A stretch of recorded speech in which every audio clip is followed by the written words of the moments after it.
Ma chère collègue.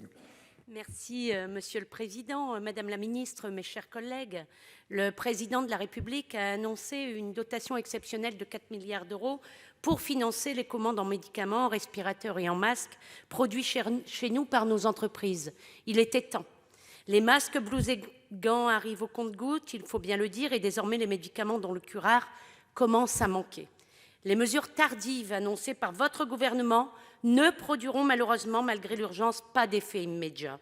Madame la ministre, il y a beaucoup d'angoisse dans nos populations, de peur, chez ceux et celles qui courageusement chaque jour soignent, les aides-soignants, les infirmiers, les médecins, les pharmaciens. Ils nous lancent de véritables SOS pour les aider à trouver des solutions. Les maires, les élus, le secteur associatif se mobilisent pour aider quotidiennement.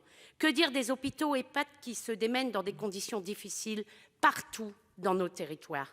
Que dire des salariés qui travaillent pour servir et faire vivre notre pays et qui ne sont pas protégés? Que dire de celles et de ceux qui travaillent alors que leur activité n'est pas nécessaire en ce moment? Quand allez-vous réquisitionner les entreprises pour fabriquer les médicaments nécessaires comme le curare, la morphine et l'oxygène? Quand allez-vous mettre les moyens nécessaires pour produire les tests massivement à l'ensemble de la population, comme le recommande depuis le début l'OMS? Je vous remercie. Pour vous répondre, la parole est toujours à Madame la secrétaire d'État auprès du ministre de l'économie et des finances. Madame la ministre. Merci, Monsieur le Président, Mesdames et Messieurs les sénateurs, Madame la sénatrice Apourceau-Poly. 4 milliards d'euros, c'est effectivement l'enveloppe massive qui est aujourd'hui mise à disposition des hôpitaux pour permettre de s'approvisionner en matériel complémentaire.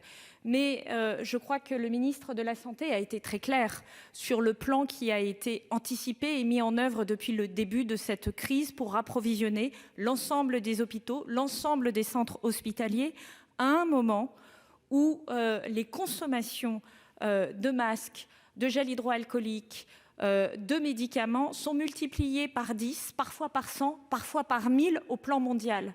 Donc le sujet n'est pas d'aller réquisitionner ou d'aller nationaliser. Ce n'est pas ça qui va permettre de fabriquer plus de masques ou plus de gel hydroalcoolique. Le sujet aujourd'hui, c'est d'entraîner notre industrie comme nous sommes en train de le faire. Comme nous sommes en train de le faire en ayant porté la production de masques de 13,5 millions en France à plus de 40 millions au mois d'avril. Comme nous sommes en train de le faire en mobilisant le réseau d'achat, notamment Santé publique France, qui a acheté plus d'1 milliard de masques et aujourd'hui qui est étayé par des acheteurs privés, près de 150 qui sont en appui pour équiper l'ensemble des Français. Et comme nous sommes également en train de le faire avec le gel hydroalcoolique, puisque nous avons multiplié par 10 la production de gel hydroalcoolique et nous allons construire en 50 jours autant de respirateurs que la France en a produit en 3 ans. Ça, ce sont les faits et ça permet d'accompagner effectivement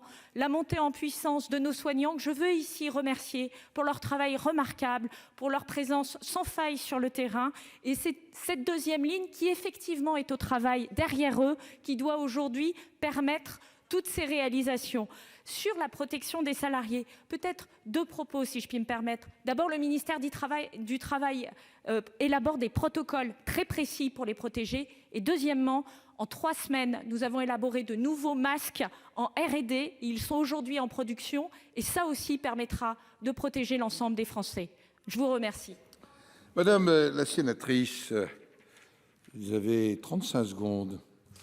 Oui, j'ai bien entendu vos propos, Madame la Ministre, qui ne sont pas d'ailleurs rassurants. Vous n'avez pas fait ce qu'il fallait en temps et en heure. Je vous le dis, vous avez pris des retards considérables, mais peut-être que si effectivement il y a un nouveau pic cet hiver, on sera peut-être prêt. Hein. Mais enfin, la situation est dramatique.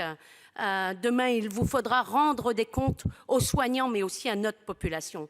Il faut changer de logiciel, Madame la Ministre. L'urgence vitale exige de substituer à vos dérives libérales le choix de l'intérêt général. Les réquisitions et les nationalisations sont la voie du bon sens, la voie du salut. Et vous pouvez changer de braquet en rétablissant d'urgence l'ISF par ordonnance. Je vous remercie.